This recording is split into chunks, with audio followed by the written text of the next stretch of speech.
dunk, are you ready to meet me?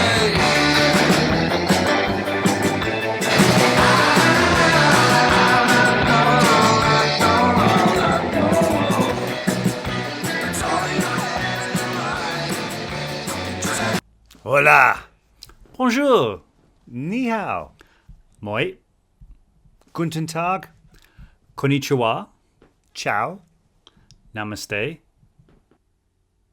I've got one for you as well, right?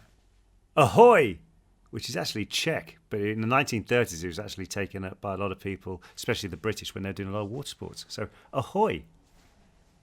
There, matey. However you say it. Welcome to Normal Not Normal with myself, James Phelps. And I'm Oliver Phelps. And guys, as we said, thank you so much for joining us today. And today, our guest is a most incredible individual, a guy called Matt Hampson. And we're going to learn more about Matt's story a little later on. So in this series, we're talking to some of our most favourite people to find out what normal means to them and if normal even exists. Yes, and I'm sure everybody here is starting to gauge their own opinions on whether normal really exists.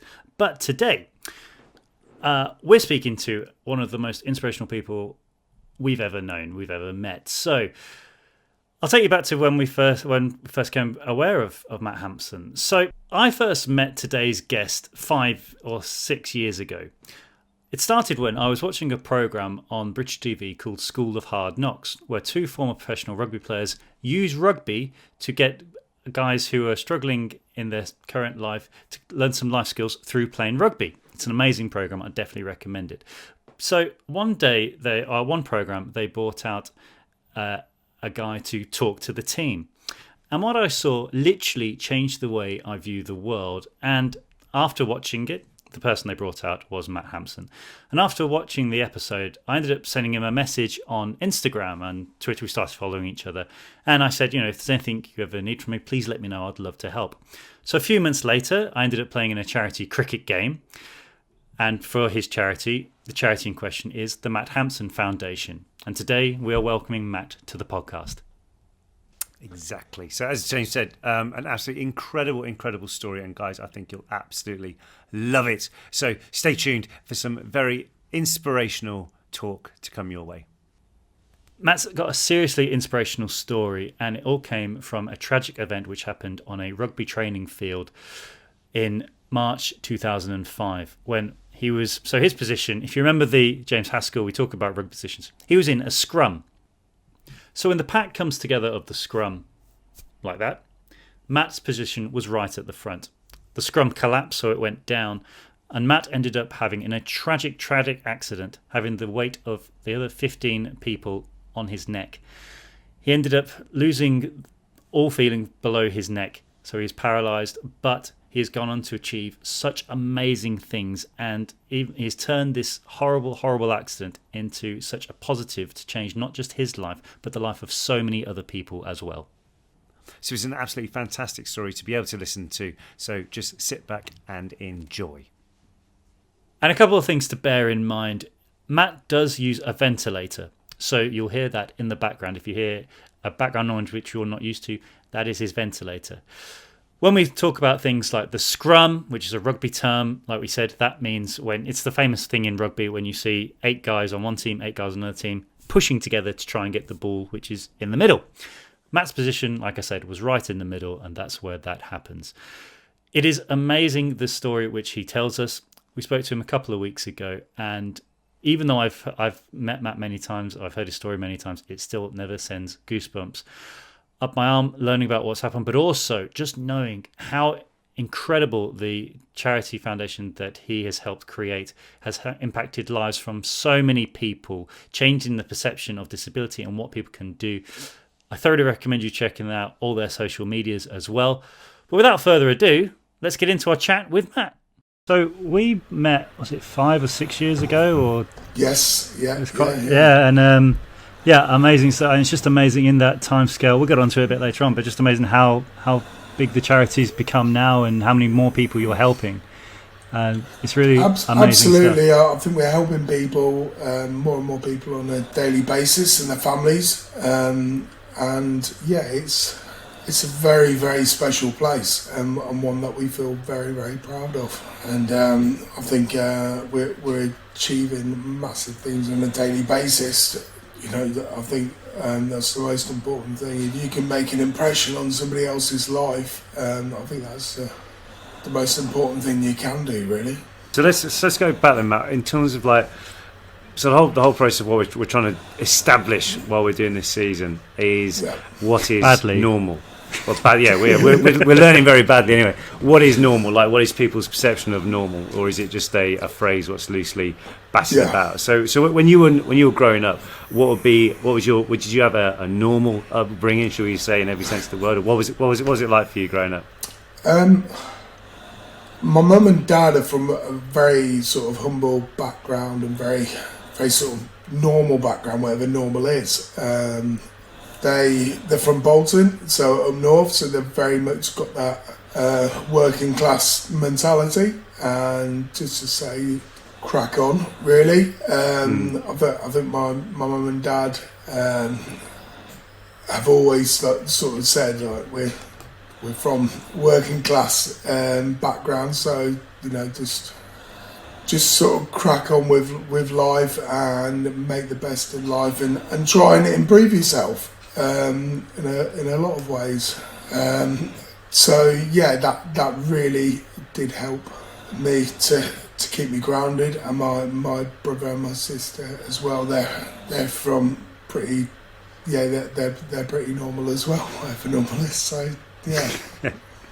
And is that where? So how are you exposed to rugby, especially rugby union? Because obviously Bolton is more league area, isn't it, around there? Yeah, my mum came down from up north with my dad, and she got a job in Leicester, and then we lived in sort of rural Leicestershire and Rutland, and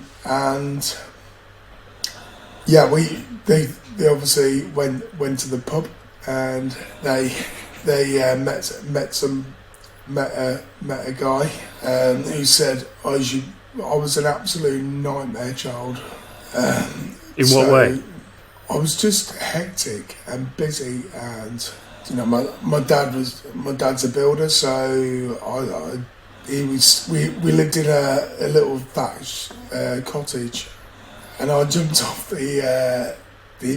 my dad was re-thatching the roof, and I jumped off the scaffolding when I was sort of 2 years old. So I was just a nightmare child. So my mum and dad wanted to sort of channel my energy into something, and rugby was sort of my calling really when I was 5 years old. So I went there for the first time, Oakham Rugby Club. Yeah, I cried my eyes out the first time I went there, and then I absolutely loved it. I loved the sort of camaraderie and the social aspect of rugby.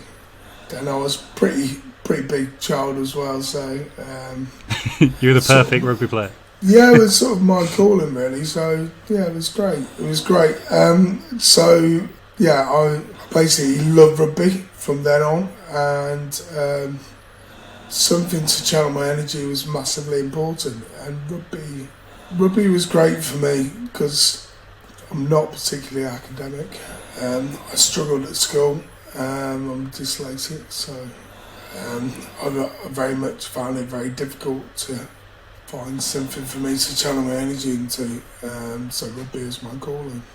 Yeah, and you must be. I mean, it's not just saying as well that you just played rugby, because you obviously had a knack for it as well. Obviously, making it into the national setup as well, and being able to progress with that system as well. So it's not just saying, I played rugby like on a Saturday afternoon with my mates and that was it.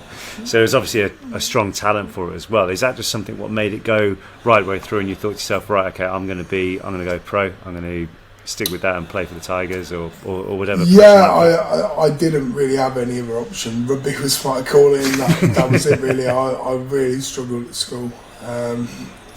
And yeah, I didn't really have much going for me, so rugby was my calling.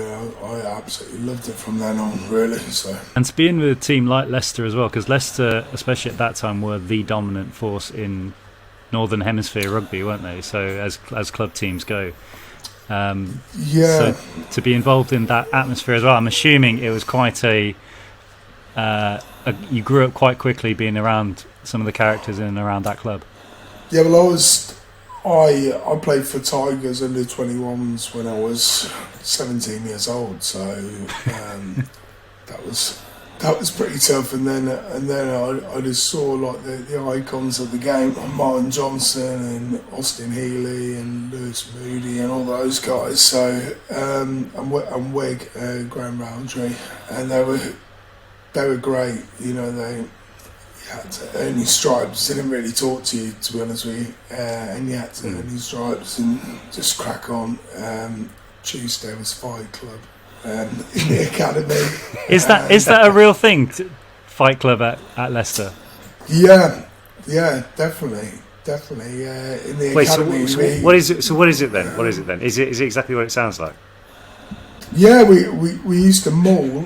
I don't know if anyone knows what a maul is. That's basically an organised fight, right? Yeah, we split the teams in half, and then we just basically chuck the ball in the middle, and then we used to kick the crap out of each other. So it was very, very sort of humbling to do that. Good. So in terms of like when you got into that whole setup, obviously I suppose sacrifice had to be made to do with training, to do with touring. Like, did you miss out on the whole, partying, going down the pub or whatever with like friends regularly at that age? Obviously, there is that part of it. And, okay. Not at all. To be honest with you, I wish I was more professional than what we were. So we used to train hard and play hard, and then we'd go out and it wasn't particularly pretty. So we'd go out into Leicester afterwards and just be absolute mongrels, to be honest with you. So yeah, I'd probably say that I'd play hard and then afterwards have a few drinks. It was very much that amateur ethos, really. Yeah, burn the candle at both ends. Yeah, and one that I wish, in hindsight, I loved it. But in then other aspects, it probably wasn't the best really to do that.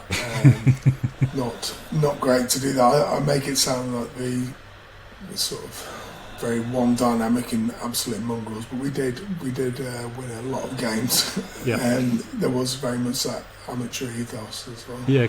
So I know Palomine, when he played for Leicester, I remember when he went from Gloucester to Leicester, I remember I spoke to him a couple of weeks after he joined, and they'd lost, and he said it was at Gloucester it was more, if they lose it's okay, we'll go again next week, we'll learn from it, but at Leicester it was like someone had died. You're made to win there. Yeah, I think it very much had that, and it's still like that now. I know. Obviously, our squad's not as strong now at Leicester, but it still really, really hurts when we lose. We expect to win. There is very much that high standard, which is obviously a bit strange now because we're not the force that we used to be, but we do have that very. If you go into the clubhouse and see the sort of legends that had sort of preceded us, there's some absolute legends of the game. And when I was growing up, I'll probably say that the majority of the squad were fully fledged internationals and played for British Lions in England and all that. And that was strange old upbringing, being in that environment, but. Unbelievable players and unbelievable talent. You look at Saracens now, it's probably similar to that, or we probably have even more fully fledged internationals than that, really. We had sort of cream of the crop, really.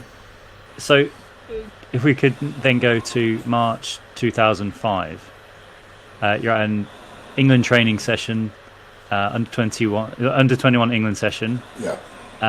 You go to practice a scrum, which your position was right at the front of. Could you explain what happened next?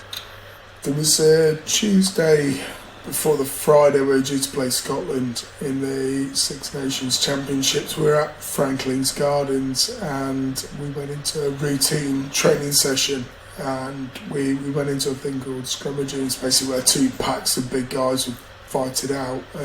for the starting place on the Friday night.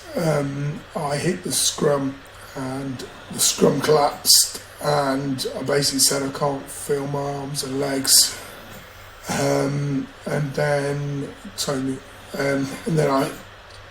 scrum collapsed, and sort of in the blink of an eye my life changed from being a young fit sportsman to next being sort of paralysed from the neck down. I was very fortunate to have Tony Spreadbury there that day, who is a famous referee, and he's an ex-paramedic, so he resuscitated me.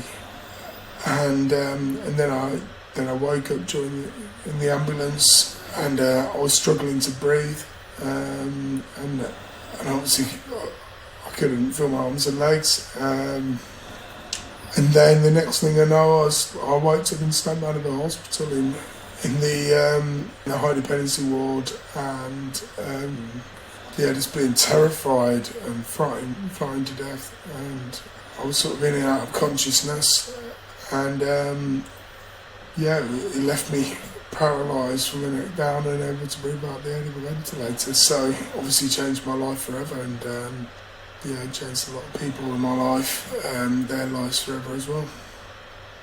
I was going to say, so is there obviously the procedures for engaging in scrums has changed somewhat in the years since, but there's still a long way to go, do you think, in terms of making scrums safer? Yeah, the scrum is my favourite aspect of the game still, and it's very much the laws have changed. So it just used to be engage, and you could hit the scrum without putting your arm in front of you and touching the opposition, but now you have to touch and actually make a bind and hit the scrum. So the rules have been made safer. I think the scrum is still an integral part of the game, and is still really, really, really important within the game. I think the majority of the time when your scrum's going forward, your side obviously goes forward, and if you've got the ascendancy in the scrum, then you normally win the game. Yeah.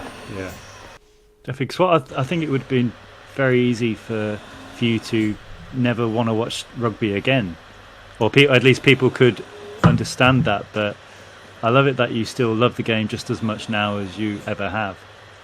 Yeah, rugby is still a massive part of my life. I absolutely love the game, and it's not the same obviously without the crowds and things like that. But yeah, I still absolutely love the game, and I always say that rugby gives me more now than what it did before my accident, and what I mean by that is the support and the friendships that I still make through rugby is unbelievable, and it's still a very special game. It's still a very sort of unique friendships are forged playing rugby, and I think we have a very similar sort of atmosphere to a rugby club at the centre, where we still have that sort of camaraderie and friendships made, but also that banter around, which is very, very important, and rugby's a crucial part of my life still. So, I mean, in terms of your story, so you're riding high on that boat. You're going full pelt towards full-fledged professional status, playing for the first team, obviously playing with the England under 21s and stuff like that, and then obviously life changes instantly without any foresight to it happening or anything like that. Can you explain how that happened and stuff like that, if you can? I think initially it's very much part and parcel of being a rugby player has been tough, and getting injured, and I hadn't realised the true severity of my injury. And then obviously I was lying in intensive care, and I was on a lot of medication. I was sort of in and out of consciousness, and then I went up to the ward, high dependency ward at Stone Manville, and I looked at the people in wheelchairs around me, and I thought, God, look at that poor guy, not actually realising it hadn't really dawned on me that actually I was probably a lot worse than them. In this situation, they were just in a wheelchair. I was obviously on a ventilator and sort of paralysed from the neck down. A lot of those guys were paralysed from the waist down. So, it was tough. It was really tough. But I think rugby and Leicester Tigers stood me in good stead to crack on with my life, really, and make the most of it and just say, look, this has happened, and just be at peace with my injury. I think now, more than ever, I'm at peace with my injury, and I understand that. I'm in a wheelchair and I'm paralysed from the neck down, but I can achieve great things. And the centre and the foundation really inspire me on a daily basis. There's people who are in a lot worse off situation than myself, and that's nothing to do with the level of injury or the paralysis. It's to do with the mental state of people, and I think you just got to make the most of the situation and crack on with your life, really. Yeah. So, has the accident changed the way that you personally think of disability, or like you say, when you're far off worse than those people you talk about in the hospital, but you saw them as worse than that? Like, is it the whole ethos I always feel whenever I see you and the work the charity does is that it's just I'm not talking down of anything, but it's disability, but it's not the end of everything. No, not at all. I think disability's changed a lot since my accident. I think you can do a lot more in this situation. I think travel's a lot more accessible. I think people have a better understanding of disability now. I think the Paralympics in 2012 made a massive difference to people's sort of perceptions and their understanding of disability. I didn't know anybody disabled before my accident. I didn't know anybody in a wheelchair, so I think I have an understanding, and I'm at the centre and at my home. I'm treated still the same old Matt. I'm still the same old person. I wouldn't have it any other way. And I think that's massively important to let yourself not be defined by your wheelchair and your disability. To put, to make the most of the situation and say, look, I've had an injury, but I'm still making the most of my life, and I want to still achieve. But in the last few years that you've been dealing with this and getting everything going, you've done more than many, like multiple people have done in a lifetime for a certain cause, or just, I suppose, the openness with it. I mean, I remember when we were at Mike Tyndall's golf day at the Belfry, which is a bit of a alcohol-fueled day, shall we say, anyway. And we were sat there, and you gave a presentation about where the money being raised on the day would be going to. And there wasn't one, like normally when you get a big room full of people, you can have someone who's had a couple of drinks, still talking. But everybody to a person was deathly silent, just listening, and could see your vision and how passionate you were about it, but also seeing the blueprints of what the centre was going to look like and everything like that.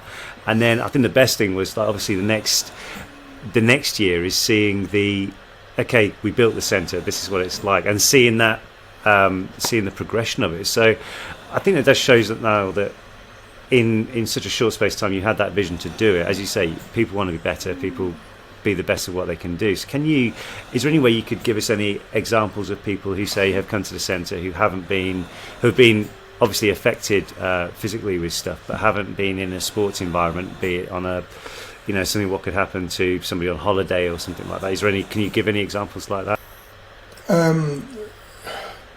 It's a guy called Henry, who had a meningitis, a rare form of meningitis, and he has neuro pain, and he's basically paralysed from the waist down. And the way he has improved himself, I've never seen him down. I've always seen him in a positive mood, and that's not put on. He basically has this neuro pain, which people can't even touch his skin, or he can't even bear to wear a t-shirt some days. So he has to be sort of bare-chested some days, and the way he moves on with his life is unbelievable, and he's almost, like I said, at peace with his injury, and makes the most of his life. And I've never seen him in a bad mood or anything like that. He's always inspires me every day when I see him.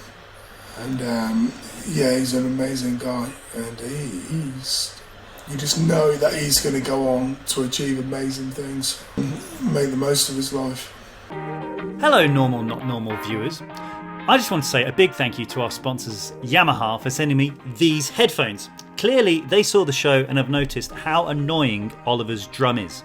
I don't know what they're talking about. So these are Yamaha E700A headphones, and they're headphones that adapt to you and your environment. They look cool, they're designed to produce sound that optimises and tune to whoever puts the headphones on. They also create a sound that is truer, not louder, so the sound is balanced even at low volumes. And the E700As are aware of competing external noises, so you don't need to crank the volume up when your environment changes, like when Oliver bangs his drum, for example. Like this. No. See, I can't hear you. Because finally, it creates a sound that cuts noise, not music. So it has active noise cancelling technology which carefully removes only background noise without processing any of the music signal, so the music is left pure. I've been listening to a lot of heavy metal recently, and you can hear every musical instrument and riff going. It is fantastic. And I can bang my drum as much as I like. Yes, you can. Thank you, Yamaha. Guys, if you want to find out more, head to yamahamusiclondon.com/E700A. Yes, that's yamahamusiclondon.com/E700A. Now, back to the show. Bang that drum! Bang that drum! Can you explain where your motto came from? Get busy living. 'Cause it's such a powerful and yet simple message. Where that came from? So, when Paul Kimmage, who wrote my book, interviewed me, he basically asked me what is your favourite film. Films were a massive, well, they still are a massive part of my life. And yeah, he basically said, what's your favourite film? And I replied back with Shawshank Redemption. And he basically went into a lot of the sort of narrative with my book is from that film, Shawshank, and he took the get busy living or get busy dying message, and he put it into my book, and that sort of stuck really, and the get busy living message came over, and after all, that's all we've got in life, isn't it? I know at the moment everything's sort of on hold. But we will get there, and the get busy living message applies now more than ever, and I think it's an amazing message, and like you said, it's very simple, but very very much what life's all about, really. Definitely, I actually you Daryl and Tony showed me around the centre last year. I popped up, and that's the first time I've seen it from not being the drawings or the videos, but it was. It's hard to put into words just seeing it, because it's literally at the top of the hill, isn't it, when you drive in, and beautiful surroundings all around, and you get to this amazing building. You go inside, and you can literally feel the energy, and I'm not saying this to blow smoke up wherever, but you can literally feel the positivity of everybody in there, and everybody's there for each other. And I say as well, and fitness is still a big part of everything. So, and what an amazing gym you guys have as well, by the way. Yeah, well, downstairs is a sort of a social aspect that we, obviously without COVID, we eat together and we socialise downstairs, and then upstairs is where all the hard work takes place. Yeah, and there is such a great positive energy there, and you just feel I personally feel like I'm the biggest beneficiary of the foundation. I go up there and I take so much energy from that place. And yeah, they just work hand in hand. We have got an amazing team. Our physio and personal trainer are unbelievable, and they just they get people working hard.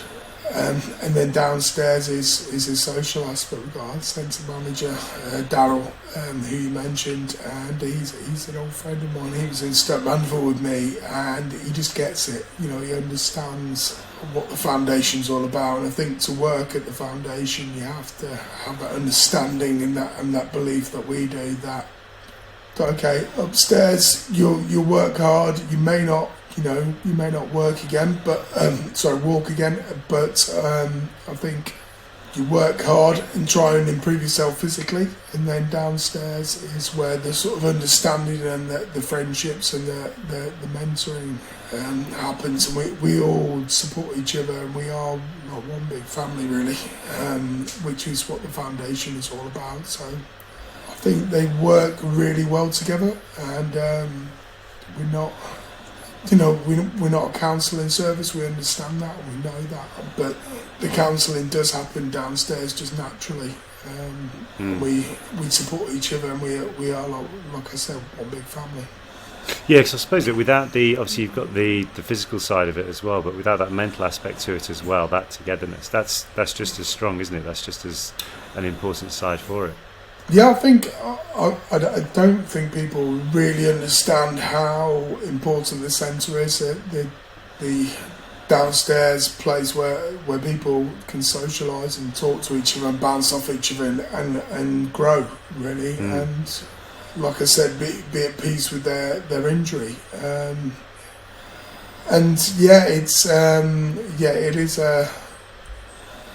It's amazing how much sort of COVID's affected that, and I don't think people really appreciated how important the social aspect of what we do is. And we have a WhatsApp group, and we talk to each other on a daily basis, and just share experiences and just share normal life really, which is if somebody's birthday or somebody has a child, it's great that we've got a WhatsApp group that we can all share that with and support each other. Yeah, I guess at the moment as well, there's like you say, some of the guys who use the centre aren't able to socialise physically with people, so it must be quite a very lonely place, or it could feel that, but because you guys have got that supportive network, not so bad. Yeah, I think. Some people are isolated, unfortunately, but they come to the centre, and we still have that sort of social aspect, and just say that you're not on your own. We're going through this together. We're all on a journey of the Get Busy Living message. So it's pretty special, really, to have that friendship and that bond. Really, I don't think you truly know. What it's like to be in a wheelchair or be injured until you're actually going through it yourself. So I think that's massively important. I think that's sort of lacking very much through a lot of other organisations, and that's what makes it so special and unique. Yeah, definitely. So would you say then that there's certainly more needs to be done in terms of understanding disability on the general base? Like you could say that more in curricular schooling, you could say, or just in general, just getting out there with, a disability doesn't mean obviously it means disability, so you can't actually do certain things, but it doesn't mean that you shouldn't be unaware of it, and that side of it as well. So do you think there's more can be done on that basis? Yeah, definitely. I think there's always more awareness, but I think I put the onus on our beneficiaries and the people that are injured. I think we should go out there and portray a positive message and just act as normal as possible, and not feel that you're owed anything or feel sorry for yourself. That you should actually go out there and say to people, look, I'm in a wheelchair, but I'm pretty normal, really. I'm just you know, I'm in a wheelchair, but you know, I crack on with life, and the wheelchair doesn't define me. Yeah, I can remember at the golf day one year, there was a lad, Billy Munger, who was recently just lost two of his legs in a racing accident, and he was in a wheelchair, and the accident only happened very recently before that, and he was struggling to get up the hill in his wheelchair. And I remember two guys literally just put a golf club around his wheelchair when they were in a golf buggy and pulled him up the hill, as if like it was the normalest thing ever, but making light of it and making like, as you say, it's like, it's something what happens, but that's how we get on with it. And it was amazing to see. Just there was no one going like, "Oh, are you okay?" It was more a case of, "Come on, then, we're on the dance floor now." It was very much that case of like get involved type thing, which, as you say, it shows an onus on the people who are living it as well as those around it. Yeah, he. Well, first and foremost, he's an amazing young man, and what he's achieved is unbelievable since his accident. I think I met his parents, and they just treat him as the same old Billy, which I think it was crucial. And didn't feel sorry for him, and he's achieved amazing things and just cracking on with life. Really, he's too busy to talk to. He's gone all big time. He's gone all big time now. He's in F2 or whatever. Massively big time. He is unbelievable. And I think if there's more people like Billy, then I think that's crucial, really. Definitely. I know that when he met another guy that is very connected with his living, Spencer Watts, and that is again inspirational stuff. So would you be able to just say a bit about what happened to Spencer? Spencer was in a motocross accident and was left paralysed from the waist down, and he's now back on a motocross bike. He doesn't compete, but he can't obviously put his foot down, which is massively important when you're motocrossing. Is that right? I don't know what the actual term of it for, but yeah. When you're motocrossing. Motocrossing, we use it. Yeah, so that's massively important for your balance, and you actually put your foot down when you're going around corners and things like that, and he obviously can't do that. So his balance is unbelievable, and the way the way he's back on a bike is awesome, absolutely awesome. I think it has to be sort of seen to be believed, really. And he's a great guy. He likes a few beers as well. So. Yes, I know. But he's also not just the bike as well, but he's also got stuff to help him walk again. Yes, he's got robotic legs that we basically at the foundation dinner, we do a big annual dinner every year around the Six Nations, and we raise money on the night. Johnny Gould has said, look, stand up if you're going to support Spencer with his robotic legs, and loads of people stood up, and he on the night we actually raised money for robotic legs for him, which is pretty awesome.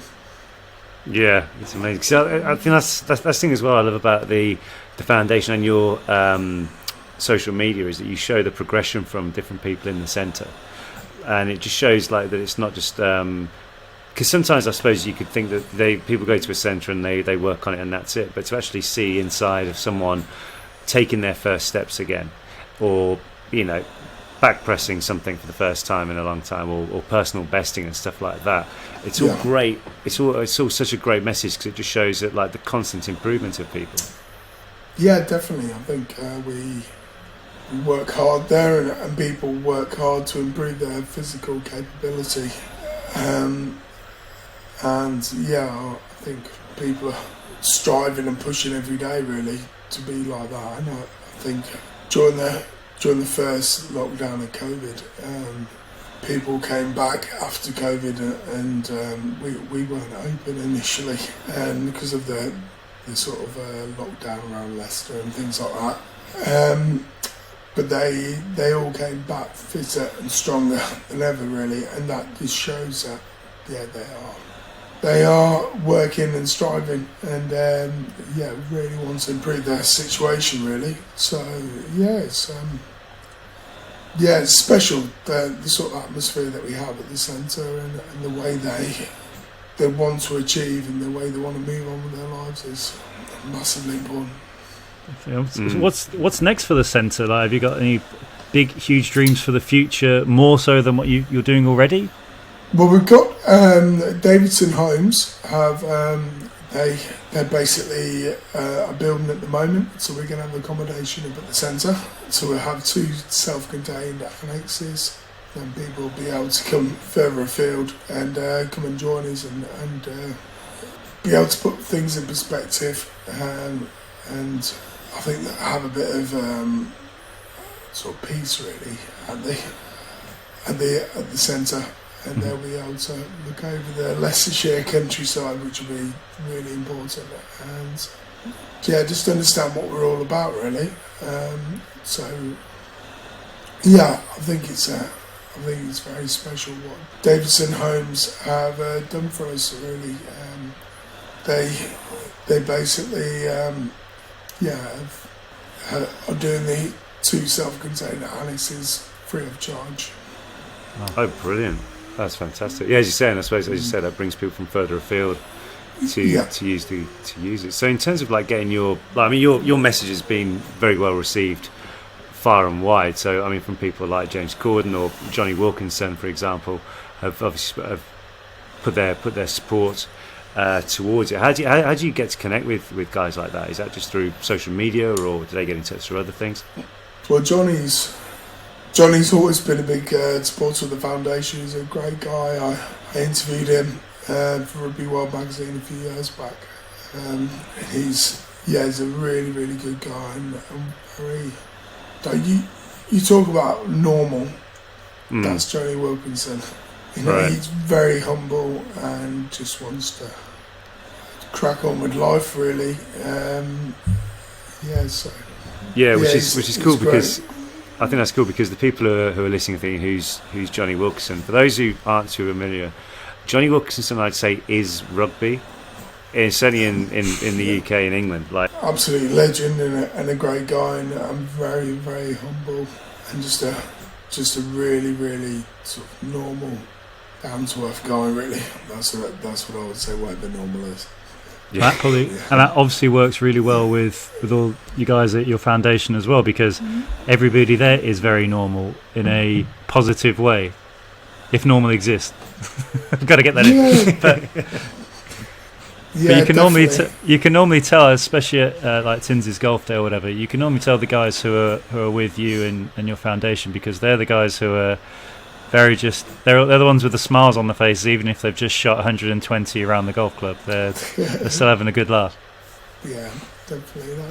That's what we're all about. We've had some amazing support over the years, and we continue to have that. And it's really, really weird.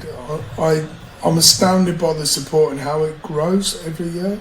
And we do count ourselves very sort of blessed and lucky that we've got that support, and we think, is this ever going to end? Is this the support that we've received is phenomenal, really, and I personally feel that it just grows and grows every year, and I just count ourselves very lucky, really.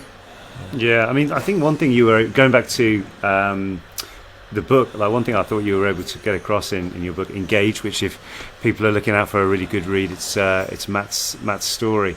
And I think the one thing I loved about it was the honesty, what went into it, and how, I suppose just the way it was written I thought was very, very good. How one page could have me in near tears, and the next page would literally be laughing out loud. Yeah. What was the process like in getting that? Obviously, getting everything onto paper, but also was that a therapeutic thing as well to do that? Yeah, it was definitely cathartic writing the book. We, Paul and I probably took about 4 years to write the book from start to finish, because Paul was writing for the Sunday Times at that point, and he was jet setting all over the world to interview famous celebrities in sport, and he couldn't give it the time that, but I think it was a blessing in disguise, because my life changed so much in those 4 years, and we had a good time doing it, but it was very, very demanding and taxing and it was an emotional roller coaster writing the book. So when like Oliver says reading the book, I remember I read it in about 2 days, and I remember this because we were doing a load of promo work in Paris at the time, and I pretty much speed read it in between going on stage, going on TV stuff. I was literally just, cause it was on it's on Kindle as well, so I was there like great thing with a Kindle, keep it in your pocket, and I literally just blitzed through it, and it was quite funny. At one point it was raining. The PR event that we were there to do for one of the films was everyone was a bit stressed out, and I was kind of like, guys, you've got nothing to be stressed out about. It was very much a great way to take a step back and appreciate things, and especially the message that you get through in it is literally about how, like you say, just crack on. Yeah, well, I see people on a regular basis who are sort of going through this injury in their families, and I personally feel that it's more difficult for the families than the individual, because I think the families don't know what to do for the best. And I don't let my injury define me. My partner and her boys, they very much treat me like the same old Matt, and I'm very much the brunt of their jokes, and same with my care team. I don't want to be treated differently, and I think that's really, really important to have that. My home isn't a hospital, it's a home. I think that's really, really important, and I think sometimes people have got a chip on their shoulder and feel sorry for themselves, but I don't think I have that. Sometimes I do, just because I want a bit of sympathy. But it's kind of, but I very, very rarely get it. So if there's the last chocolate bar really left, important. Is it? Oh yeah, definitely. How could you tell with my physique? Yeah. But going on that as well, Matt, do you find that like relationships with friends and family have changed since the accident? Like some people not know, or initially didn't know how to address it, how to talk about it. Yeah, my friends and my family have very much treated me as the same old Matt. I'm fiercely independent, which doesn't always sort of work, and I think that's very difficult sometimes for my family and my parents, because I'm almost too independent, and I've always sort of had to be. My mum said to me very early on in my accident, I'm your mum, and I want to continue to be your mum, and I don't want to be your carer. And I think that's probably the best thing that my mum could have ever said to me.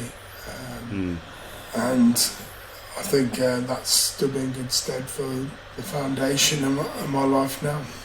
Yeah, the book is very much an emotional roller coaster, and very, very honest and frank. But I think Paul Kimmage sort of pulled that out of me, and I did initially find that very difficult. But like I said, it was a cathartic process, and I think it was almost like a counselling session every time that I did that. So I did find that very, very difficult.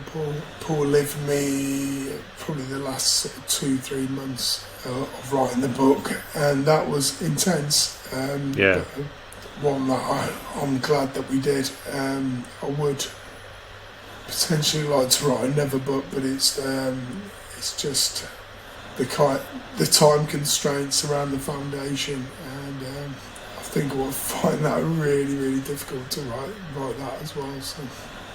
Do you get guys contacting you from all over the world?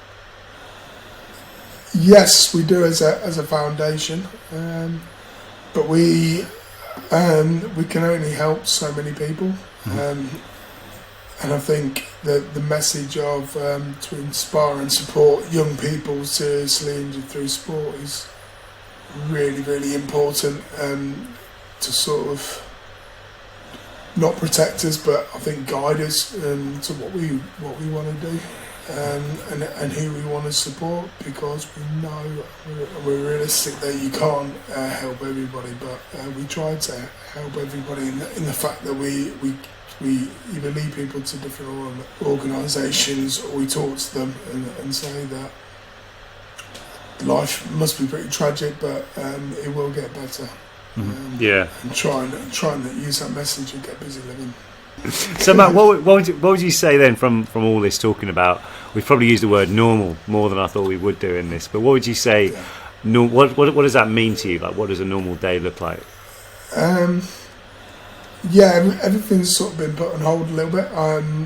My life now is pretty mundane and normal, but I think what keeps me sort of grounded is to my first and foremost my family, and my sort of working class background and sort of origins, and then my care team as well to have around me, and every day I have to do the same old routine, which is sort of graphically told in the book,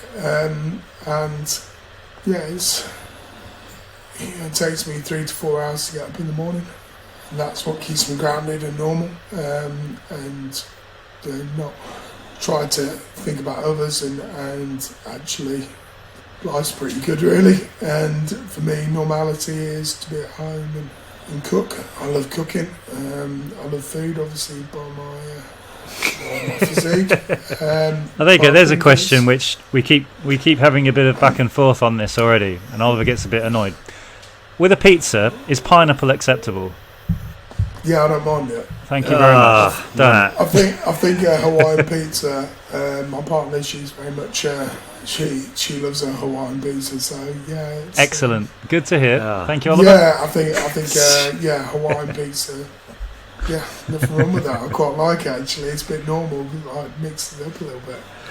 Is it a dessert or is it a main course? That's the thing as well. I like that idea. What would say is the most normal thing about you? The most normal thing? Yeah. I would probably say my injury in a lot of ways, and that may come across as being quite weird, but I think it sort of grounds me and keeps me.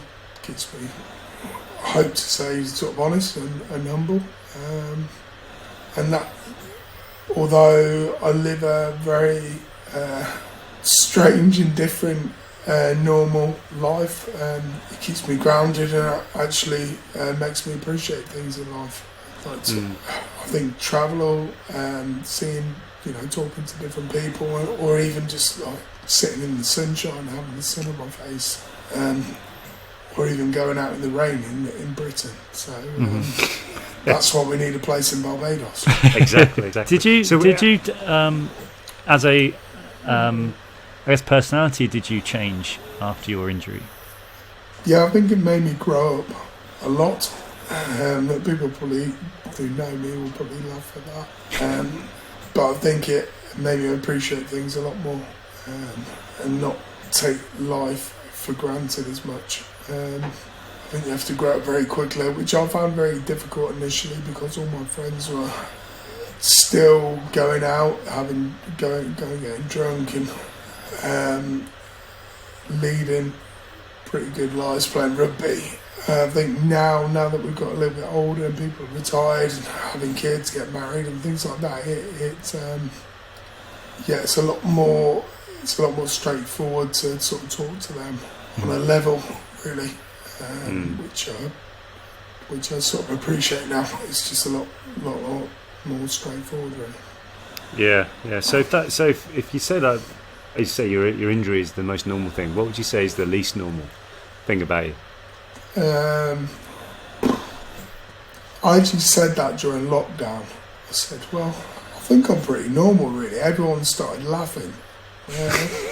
That's not a good response. I am pretty quirky. I'm very sort of well, I'm not as OCD as what I used to be, but I'm pretty OCD as well. I'm loving those pictures in the background there, which is straight. I don't think my picture's straight in the background, which is killing me. But it's I think when you're a rugby player, you are always striving for perfection, and that's sometimes difficult because you never sort of meet your own sort of expectations, which isn't great when you've got people looking after you and people do things different ways to you, and they obviously, bless them, they try to make my life a bit more bearable by being as OCD as me, but it doesn't always work when you've got to have people do things for you. But yeah, sometimes it's a reality check and just say, look, get real, come on, get over that. Just because a picture's not straight or your hair's done in the right way, then don't worry about it. It's life, it's what it is. I don't know. But in terms of James's picture, and in terms of James's pictures, though, Matt, would you say that he needs to get at the very least, he needs to get a what's it called, a blown up canvas of me? Yeah, that'd be better, I think. Just get rid of all the stars and all the pictures of him taking pictures of the moon and stuff like that, and maybe get a spirit level as well, something like that. Yeah, maybe. That's it.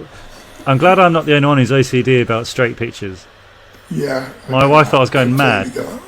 Yeah, I completely get that, especially in lockdown when you've got nothing else to do. Straighten your fingers, pictures, straighten your fingers, straighten your pictures. Yeah. Amazing. So I've got a couple of quick-fire questions. Yeah, you've already answered one of them already, but first of all, what is your favourite book? I'm dyslexic, so I don't really read. I started to read a book on Francois Pienaar. Obviously the famous South African rugby player. He, an amazing upbringing and just an amazing character and how he, it's a cliche here, but to shape a nation and how he sort of changed a lot of things. And what an amazing man. He's the guy that Matt Damon played in Invictus. Invictus, yeah. That's it, yeah.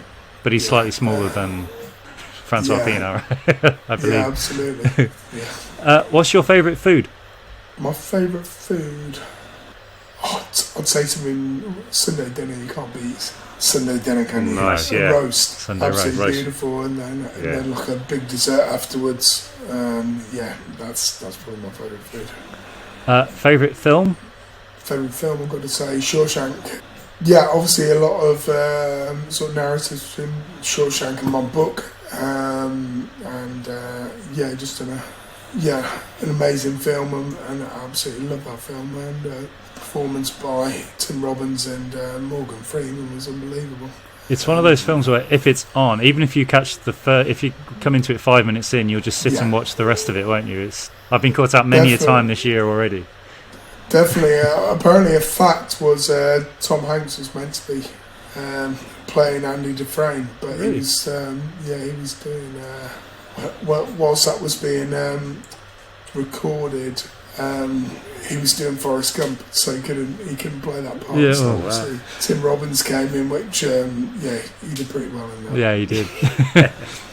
What's your favourite song? Favourite song? Live Forever or something like that by Oasis. Nice. Yeah. Finally, what out of any movie or TV show, what is your favourite quote? My favourite quote, it's got to be "Get busy living or get busy dying." It's the famous quote of Shawshank Redemption, which is unbelievable quote. I don't know where it came from, but it's absolute genius. That's definitely stuck on it. I don't think there could have been a better phrase for you to take up for your foundation and for everybody to take on, because that is exactly what you guys have done. Thank you. Matt, just want to say thank you so much for joining us today and sharing your stories and the inspirational stuff that you guys are doing at the foundation. Long may it continue. And just thanks again for joining us. No worries at all. You guys are pretty good at this. We try and quite, it saves. quite It impressed. saves. Quite Yeah, impressed. I just let him gas on, and then I try and get a word in. It doesn't work always though. Yeah, apart from the little spats in between, yeah, it's not bad. Yeah. Working with your siblings, Matt. That's how it's going to happen. Absolutely, yeah, why not? No, brilliant, cool. Until next time, Matt. Thanks again. Yeah, Cheers. No worries at all. Guys, I hope you enjoyed listening to that nearly half as much as we did doing it, because it was absolutely awe-inspiring just to go over stuff as well, talking with Matt about it, because as Jay said earlier in our intro video that we did, that we've heard Matt's story quite a few times, being at the different events we've been to, supporting the foundation, be it the golf day that he's past ambassador, or be it the golf day that gets run for the charity, be it some of the other events like the cricket event, or dinners and stuff like that. But it never stops to just kind of puts everything else in check. Like, you think you in terms of life-changing stuff, that is right up there, isn't it? Especially like at your age group. And he was very honest about it. Like, he didn't make out like he was an angel when he was growing up or anything like that with Matt. So that's the great thing about the chap as well, is that he's so honest and how he says it. And I think just the whole story about like how he was, writing the book, just exploring yourself as well, and knowing that it's not going to be an easy thing to get out of you. Like, obviously you're saying to a writer to write your book, you need to be as honest as possible and just get all that type of stuff out of there. And the thing I really applaud of him is just his honesty about it. But guys, if you want to know more about the Matt Hampson Foundation, please check it out. The best way to get of it right now is to log on to the website, which is matthampsonfoundation.org. Definitely. And again, like I said in the video, I actually went to visit the centre last year before lockdown started, and it is incredible because you can literally feel the energy in there, because downstairs is like a communal area where everybody can just hang out. And like Max says in the video that's where they're not a counselling centre, but that's where a lot of the self-counselling between people who've gone through similar experiences help. And then the upstairs, they've got an amazing gym, and that's where they can still work out with each other and push each other as hard as they can to maximise everything that they possibly can. And it is fantastic as well to hear that they're building the new annexes for people from further afield to come and stay and enjoy the centre as well. So that's great that that's currently being built. I hope you enjoy the little video that was included there as well. And we're just very proud to be able to share Matt's story with as many people as we can. And just, like I said, his book, Engage, is one of the most inspirational reads you will ever do. I don't think I've ever read a book so quick in all my life. Like I say, it's available on Kindle, it's available on hardback and paperback and all that kind of stuff. Thoroughly recommend it, because like I said, I was in Paris and everything was going wrong all around us because the weather was bad, the press launch that we're doing was bad. But just reading that really did bring everything back. And it's like, guys, everything is fine with the world. We will get through this little bump that we have right now. And that's definitely the message that the whole Matt Hampson Foundation put. Their message is, get busy living. So Oliver, what have you been up to this week? Well, this week, what have I been getting up to? It's really just going through the motions. I was laying some floor actually today in my house, and it was all going really well, except it got to one point where I bought this new guillotine to chop the tiles up. It's like a click park, like hard laminate thing, and there's this guillotine, but I don't know who designed this thing, but it only does half a tile, and so it's pointless. It's pointless. So you're cutting half a tile, and then you got to flip it, line it up, and hopefully the angle is precise, like to the millimeter precise. Otherwise, you're going to have a slight deviation in the tile. Luckily, I got a bit bored, so I just went up and got a jigsaw that I've got instead and just chopped it out that way. But yeah, what a waste of time. Are you sure you just haven't bought a tile which is too big? No. So it's a standard length, right? A standard length tile, which they sell all over these, all in the shops. So standard length, and yeah, it won't even go crossways as well. And the crossways is probably like 20 centimeters or something like that. So it won't even cut 20 centimeters. What is the point in something that won't cut that long when you're doing with, hardware or something like that? So yeah, apart from that, it's been a jolly good day. Very good, very good. Well, funny you should say that. Actually, I thought that I could bring on to a little. Did you know about this kind of stuff? Okay. Well, I say this kind of stuff. It's got nothing to do with it, but it's to do with metal and plastic and all that kind of thing, which I guess you can use from a guillotine, right? Trying to segue here. Yeah. Keep going. So, did you know? You know, if you have a bottle of water, say you go to the shops and you pick up a bottle of water, if you check on it, there's an expiry date. Now, you may think, why the hell is there an expiry date on a bottle of water? But that isn't for the water inside. It is actually for the plastic bottle. Because I think, like we mentioned with the chat we did with Bonnie in the last series, is that the water will actually take up some of the plastic which is coming out, which is no good for you. There you go. Even more reason to bring your own bottle. Exactly. I've got mine actually now from a little football club I support. Boo. And I'm also an ambassador actually for the charity, for the Aston Villa Football Foundation as well now. Congratulations. Also, speaking of water, animal that lives in water, a sea lion, right? Well, they go in water, don't they? They don't live in the water. So, in San Francisco, there was a guy called Kevin Hines, and he actually jumped off the Golden Gate Bridge. He survived, but he broke his back, and so he was unable to swim. But at that moment, a sea lion came to his rescue, swam underneath him, and kept him afloat until the Coast Guard arrived to save him. Gosh. How's that for a story? That is amazing. Do you think he'd have been tripping at that point?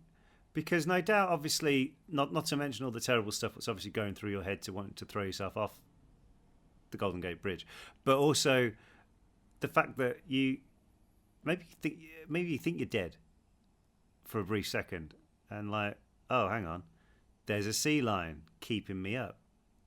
Like, that's got to be a massive, like, something's telling me more is wanted of me in this world. Well, there's so many things to wonder, isn't there, about even like what was going through the sea lion's mind. Like, oh no, we best look out, Incredible story. Anyway, another thing as well. So I was asked the other day on a cameo call, actually, what my spirit animal was. And not a Patronus or anything like that from Potter, but in just in general. What would you relate to as an animal? Me? Yeah, let's put it on you first. I don't know, really. Maybe like a tortoise. A tortoise, yeah. Because, I like to go around, can look a bit standoffish at times.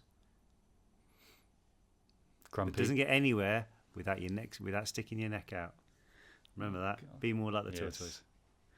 Okay. Well, I decided that actually I'd be more like a dog, and specifically a bearded collie, i.e., like my dog Tonto, because apparently, so when Tonto wakes up, he makes a funny noise, and apparently I've started to make this noise as well, which is like a oh. Right. That's all I'm basing on. Plus, I mean, beardies like to be outdoors. They're mountain dogs originally, so that's where I like to be as well. Anyway, stargazing. What's this got to do with the Did You Know? It just came into it. We're done with Did You Knows now on that. Okay. Yeah, there you go. Did you know you relate to a tortoise? Tortoise? Well, it's a tortoise, yeah. Because a turtle are the ones that are in the sea. Well, yeah, but is it tortoise or tortoise? I think it depends where you're from, isn't it? Wow. It's There's like, something. I bet now people listening to this are they going tortoise?